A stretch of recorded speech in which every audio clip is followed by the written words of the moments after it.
En los tiempos modernos, en la época contemporánea, hay un fenómeno constante que se da en los países y en los pueblos.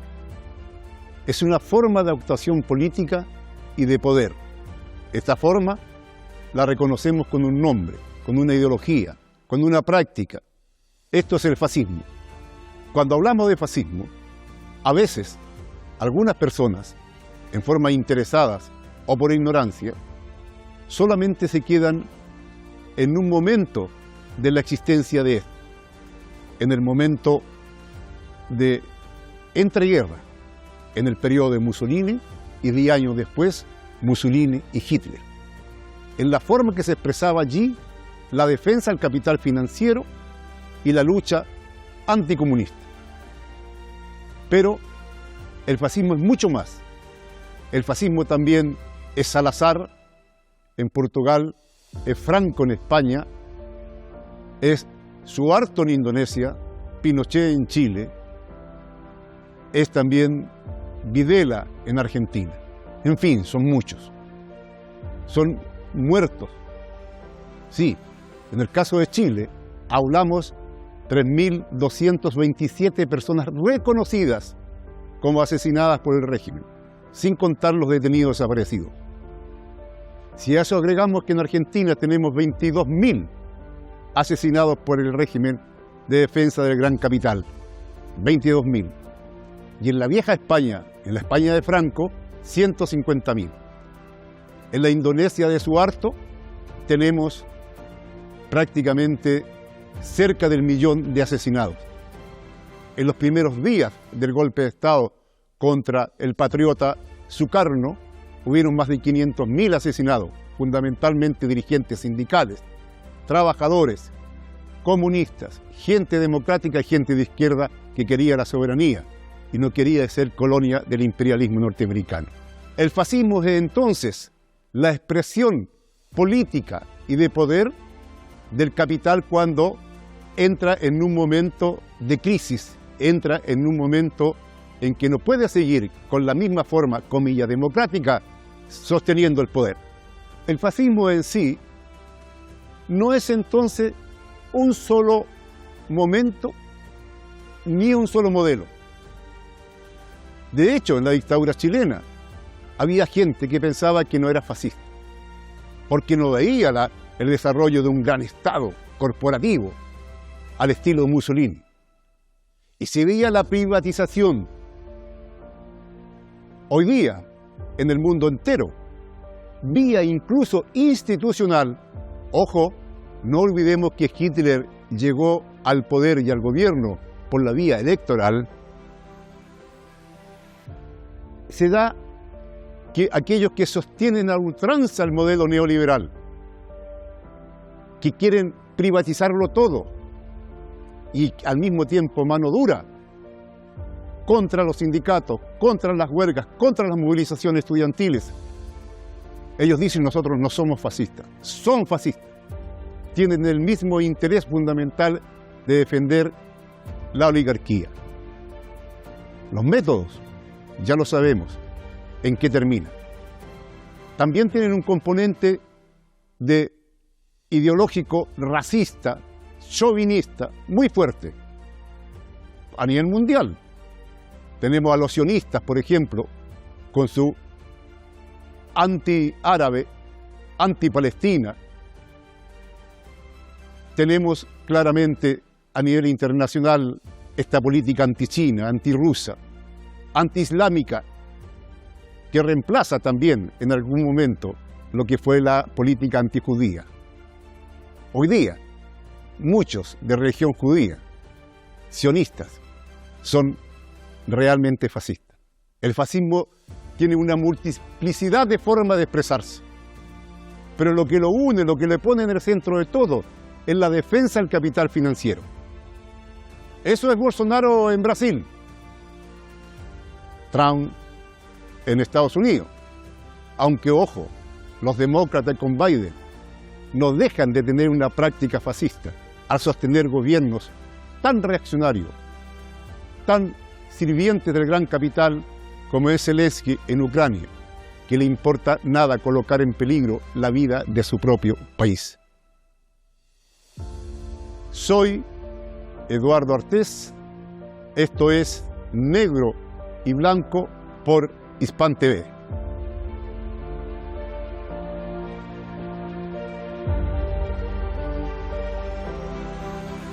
Estamos con Álvaro Ramis, rector de la Universidad Academia de Humanismo Cristiano, en nuestro programa Negro y Blanco. Bienvenido, Álvaro. Muchas gracias, Eduardo.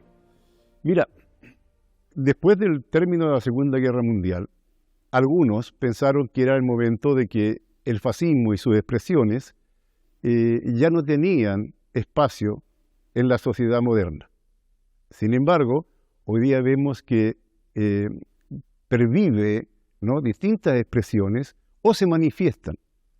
Claramente, la definición que tenemos histórica nosotros, que es la política que viene a defender lo que es el capital financiero y es expresión muchas veces del poder del capital financiero, de tal manera que no vemos una única manera de expresión del fascismo. Ni siquiera en la Segunda Guerra Mundial lo tuvo, ¿no?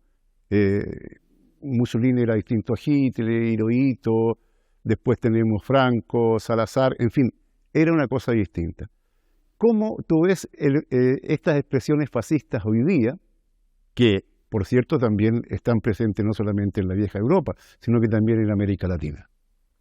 Bueno, ahí hay un interesante debate que puede ser un poquito abstracto, pero que tiene sentido de definición, ¿no? Algunos hablan de la derecha radical, otros de la ultraderecha, otros de nuevas expresiones del neofascismo, de neonazismo, etcétera. Yo creo que todo este conjunto de ideas o de categorías que son adecuadas en la ciencia política para ir determinando el tipo, digamos, de actor que está en el escenario, tienen algo en común, que como tú decías, ahí tiene un punto que los une, que es salir a defender intereses, por decirlo así, del gran capital financiero, en unas circunstancias particulares, porque normalmente en una escena de la estabilidad y del crecimiento económico, cuando el neoliberalismo está en expansión, estas expresiones son marginales, porque, por decirlo así, la hegemonía, la construcción de consenso respecto al crecimiento se produce bastante por un orden espontáneo.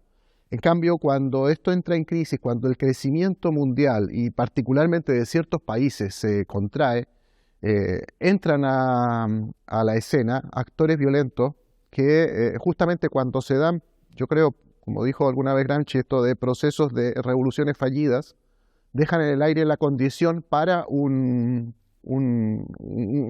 arremetida en base a la frustración de los pueblos, ¿no? La frustración de los pueblos genera la sensación de que ese camino se agota y por lo tanto abre posibilidades a una arremetida de la ultraderecha que canaliza justamente las voluntades de cambio.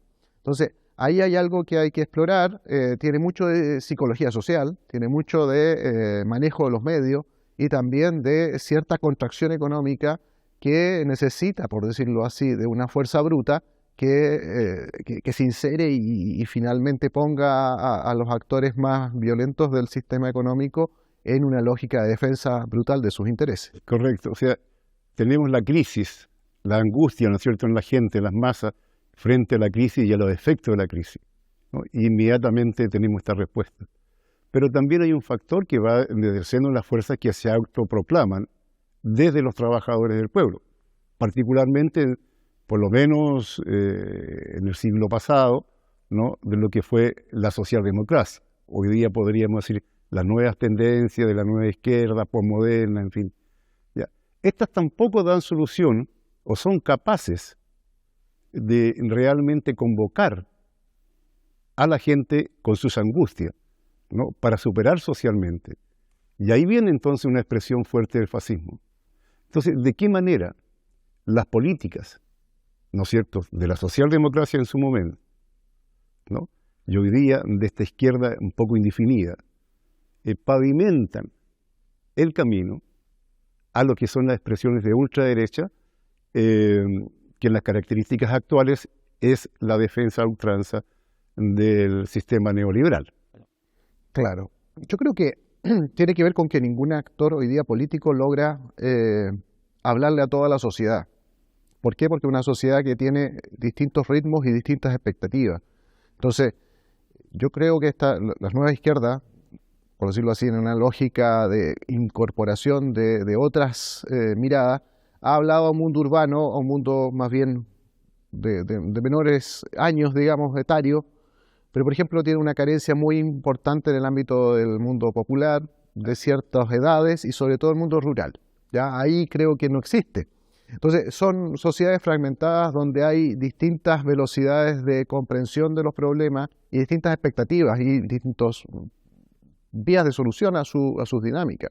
Entonces, en ese marco, la solución, por decirlo así, autoritaria es muy importante, porque dice, bueno, vamos a resolver eso por la vía, digamos, de un orden impuesto desde arriba que va a clausurar el debate. Acá vamos a instalar un sistema de Estado policial que va a resolver la dinámica del desorden, ¿ah? Y vamos a traer nuevamente a la casa, digamos, a aquella gente que necesita estabilidad y orden para vivir la reproducción del mundo de la vida, como diría Max Weber, ¿no? La lógica de decir, yo necesito salir todos los días de mi casa, trabajar, volver, comprar, administrar mi vida, ¿ah? Y reproducirla con mi familia. Y eso es una necesidad real, que la izquierda no la puede minusvalorar. Así es. Mira, eso es lo que quieren los trabajadores. Quieren seguridad, trabajo, vida digna. Vamos a un corte y continuamos.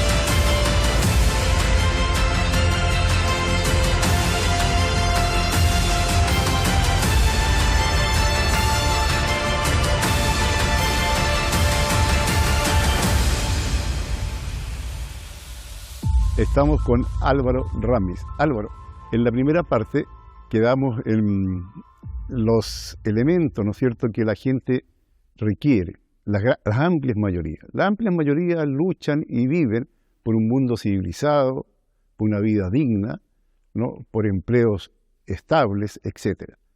Y esto, normalmente, la forma, comillas, democrática, no los da, porque es una forma de administración de un sistema. Y aparecen otros que ofrecen una forma de administración distinta del mismo sistema capitalista para hacerlo viable en un momento de crisis.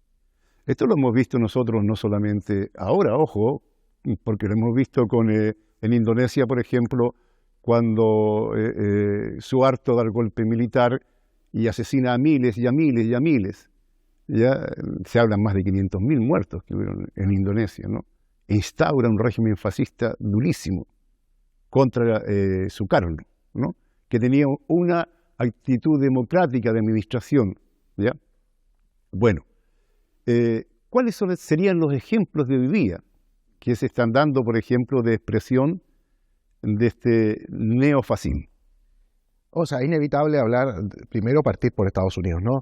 Trump yo creo que hace un quiebre con la tradición del Partido Republicano, que siempre ha sido un partido muy de derecha, pero que él corta con algunas autorregulaciones que ese mismo partido se había instalado, ¿no? La idea, por ejemplo, de que todo vale, de la denigración de cualquier oponente, el quiebre con la lógica del criterio de verdad en la comunicación política, el intento de golpe que realiza justo al salir de su mandato.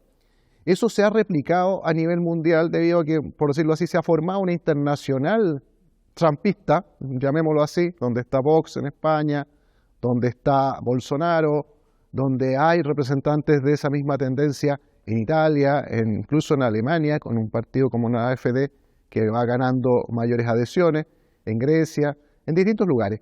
Y lo que tienen en común es justamente esa forma moderna de instalación en el escenario político, debido a que sus formas no remiten al imaginario de la vieja ultraderecha, no usan suásticas, no están armándose con un marketing político anacrónico, sino que son absolutamente modernos, pero sus formas son muy antiguas, es volver a las lógicas del matonaje político más brutal, la lógica de denigrar a quienes son sus oponentes, de romper cualquier tipo de lógica de fair play, por decirlo así, en una disputa política.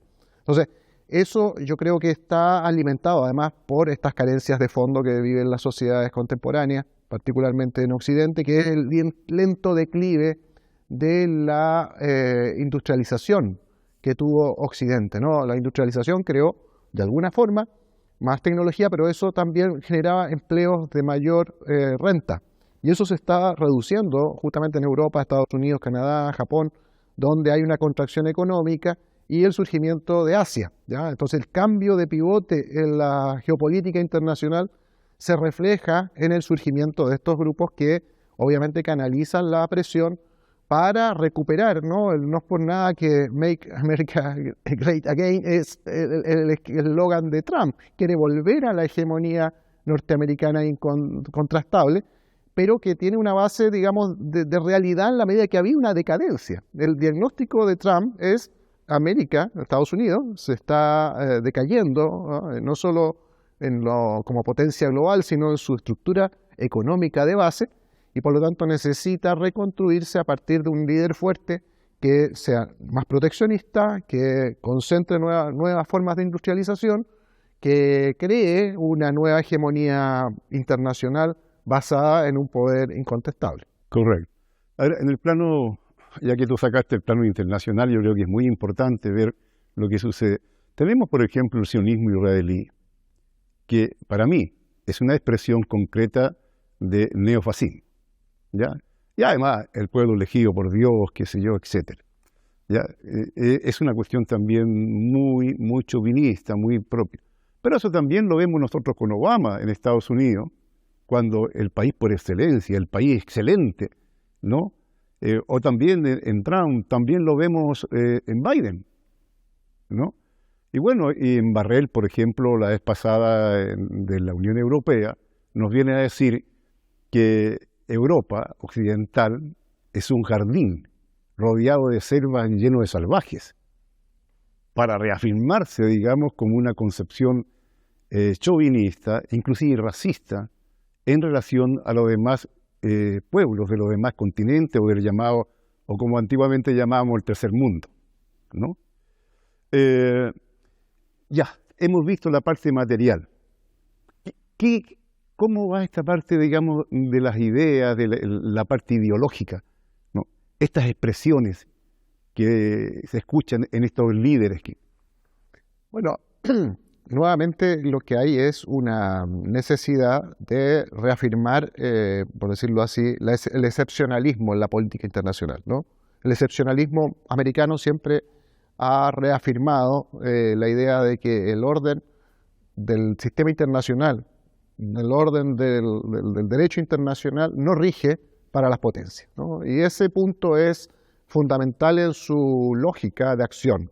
Es decir, todos los países subalternos deben someterse al orden del sistema internacional, basado en los tratados internacionales, en la lógica de Grocio, la lógica que se construyó por siglos para poder tener un sistema internacional que pudiera ordenar y mantener la paz internacional, pero ese orden justamente es el que ellos consideran que tiene la excepción de poderse saltar, ¿ya? Y eso hace que ellos puedan hacer vista gorda de esas normas, ¿no? Y eso está reflejado en un elemento crucial, que es el Consejo de Seguridad de Naciones Unidas, donde ellos tienen una preeminencia y hacen patente ese excepcionalismo, ¿no? Entonces, ellos tienen la excepción de poder vulnerar la ley internacional, invadir otros países, generar bloqueos, generar una serie de elementos que simplemente hace que el orden internacional, basado en una pretensión de derecho internacional, se vea resquebrajado y no pueda funcionar por su propia falta de coherencia. La seguridad nacional de Estados Unidos por encima de todo, ¿no es cierto? Cuando ellos hablan, en el caso de América Latina, del litio, del cobre, de los bosques, hasta del oxígeno, de las aguas y todo, eso forma parte de la seguridad nacional de Estados Unidos. Lo dijo Laura Richardson hace poco, ¿no es cierto?, en forma pública y descarada, ¿no? Sí, es así.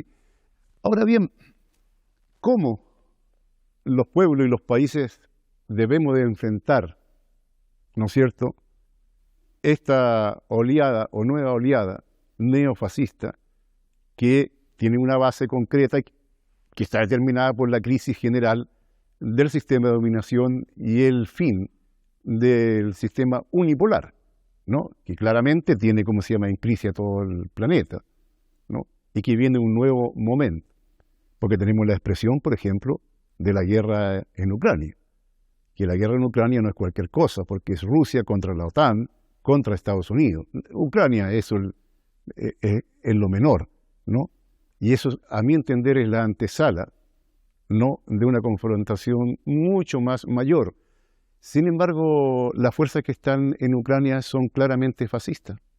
No hay ningún partido político legal en este momento allí, ¿ya? Y se persigue todo lo que no esté de acuerdo con las concepciones de Zelensky.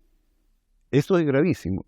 Y sin embargo hay gobiernos de carácter progresistas, comillas, que por estar aliados o bajo el mando norteamericano, ¿no?, se ven obligados a mantener excelentes relaciones con ellos, como es, por ejemplo, el gobierno de Chile.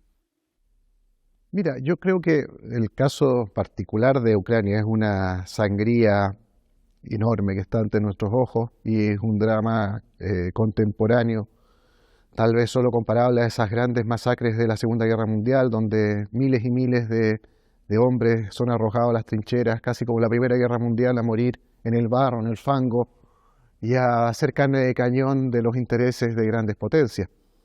A mí, en este escenario, una de las pocas señales de esperanza que yo he visto en este año de guerra es cómo Lula ha recorrido el mundo para decir dos cosas. Primero, que lo importante en una guerra como esta es poner fin a la masacre. Y lo segundo es tratar de buscar una vía de solución. China propuso un plan de paz que me parece a mí que cualquier actor razonable que pudiera leer ese plan debería concordar que es la solución inmediata a un conflicto que no se va a solucionar a corto plazo, ¿no? Requiere acciones, por decirlo así, graduales, ¿no? La primera solución es terminar con la muerte de tantas personas de ambos actores en conflicto, parar el baño de sangre. En segundo lugar, condiciones para el respeto al derecho internacional. En tercer lugar, la reparación de todas las víctimas. Y construir un marco de entendimiento en un nuevo contexto sin excepcionalismo, ¿no? Y el excepcionalismo norteamericano es un problema en un contexto donde lo que debemos hacer es que todos los actores de la orden internacional, todas las potencias, acojan, ¿no?, y se recojan en el marco del respeto al derecho internacional, porque decía la vieja máxima, ¿no?, del respeto al derecho ajeno es la paz, ¿no? Y eso hoy día es lo que hoy día se ha vulnerado. Bueno, Álvaro, te agradezco muchísimo tu presencia en este programa. El tiempo es muy corto, así que espero que en algún momento te tengamos de nuevo. Muchas gracias. Muchas gracias.